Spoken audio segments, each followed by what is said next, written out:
طولانی تری شب هاست، شوق وصال تو روی چماق تو در نظرم پیداست، در نظرم پیداست. در این شب طولانی خوب است که بازایی، بازا به سرای من، بازا به سرای من، بنشین به کنار من، بنشین به کنار من.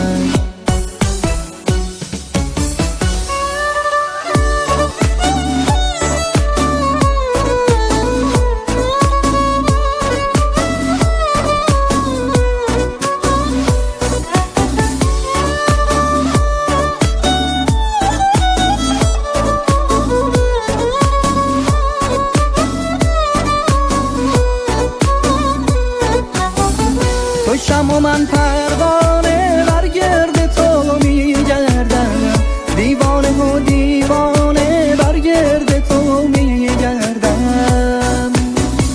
تو ای نازنین اختر بنشین ببرم امشب، مستانه و مستانه بنشین ببرم امشب. امشب که شب یلداست، طولانی ترین شب هاست، شوق وصال تو روی چماق تو در نظرم پیداست، در نظرم پیداست. در این شب طولانی خوب است که بازایی، بازا به سرای من، بازا به سرای من، بنشین به کنار من، بنشین به کنار من.